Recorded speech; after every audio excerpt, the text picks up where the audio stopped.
This one I'm so hyped about, Steph. I have him in every league I'm in. Oh man. And if you've been with us since day one, you're gonna know everything I'm about to say. But for all of you who are new, also shout out to all the new subscribers. We've really been picking up steam here, and we're Let's trying go. to get back to you guys on all your comments and questions. But it's Tyler Higbee. If you're new, there's still time to jump on this hype train. There's plenty of room. I'm the conductor here. Choo choo.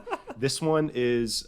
I am so hyped about Tyler Higbee this year. And here's the thing. I have to be realistic and recognize that even though I'm super hyped about his upside, it still is high risk, high reward. Before I get into it, I'm going to talk about all the things that point to him being what I think he's going to be this season, but I have to recognize there's risk involved in that as well. But the beautiful thing is, even if Tyler Higbee is a bust this season, you're only drafting him as tight end 9 in full PPR leagues.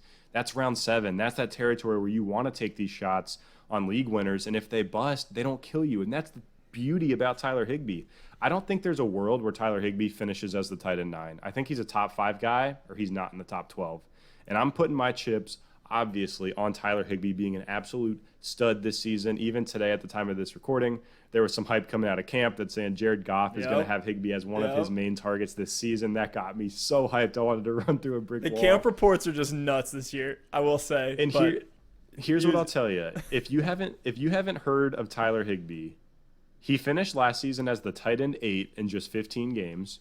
But in the last 5 games of the season, he was the tight end 1.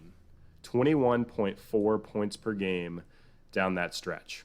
It was an absolute tear. It was historical. I'm not saying he's going to put up that 5-game tiny sample size for the whole season, but let me tell you this, Steph. We all expect regression for the full season for Tyler Higbee.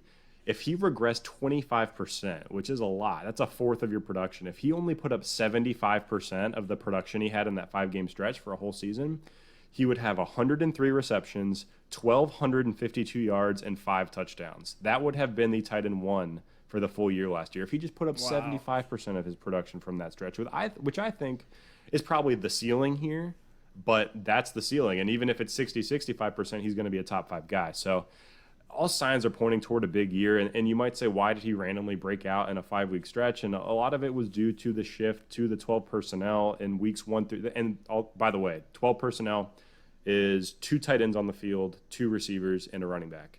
11 personnel is 3 wide receivers, 1 tight end, 1 running back. So weeks 1 through 12, only 14% of snaps were in 12 personnel. In those last 5 games, 13 through 17, 34% of the snaps were in 12 personnel. Higbee was on the field much more, and he was actually featured in the offense. In the first 10 games, he only exceeded 60% of snaps 3 times. In the last 5 games, he played at least 86% of snaps in each game. Damn. I mean, McVay loves this guy. He thinks he is an absolute weapon. I did a film breakdown on Higbee as well. It made me absolutely fall in love with him after I was already on the hype train. And what I didn't realize was not only was Higbee a threat downfield, but they literally designed plays. Like there was one play where 3 guys were on the right, and they all ran slant routes to set a pick for Higbee just to get wide open across the middle. They had him running as a tight end multiple times per game. They were absolutely facilitating touches to him because they believe in his talent. And, all things aside, there's actually opportunity for positive regression in terms of touchdowns. He had that incredible stretch, and this stat actually blew my mind because it seems like he was playing out of his mind bananas last year, but he was 4th in the NFL in red zone receptions. He had 14 red zone receptions, but only 3 of them went for touchdowns. So, as a guy who got 28% target share in the red zone last season, he should have massive touchdown upside this year if he can maintain that target share in the red zone and get the kind of red zone targets and receptions in 2020. I think it's going to happen. The Rams had the 3rd highest number of targets to the tight end position in 2019.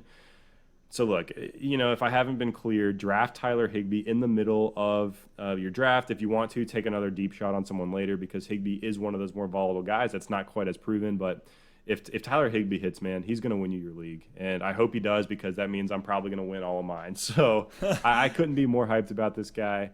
I'm all in.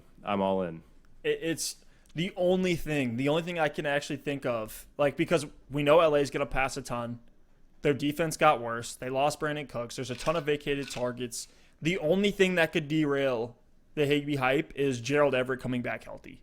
That's the only thing. And it's hard to see Exactly. That's fair. Everett, like after what we just saw from Higbee when he was literally being relied upon, like you said, designated screens. They were taking Todd Gurley, who we saw a massive dump, a massive fall off in his targets in these designated screens. They were giving those to Tyler Higbee. Like if I don't know what more you need to see to be in on Higbee. I'm not as high as you are on him, but I mean, a lot of guys, especially in a lot of home leagues this year, guys that just aren't as up to date, Tyler Higbee's been falling massively. And so he's been a great pickup late for me.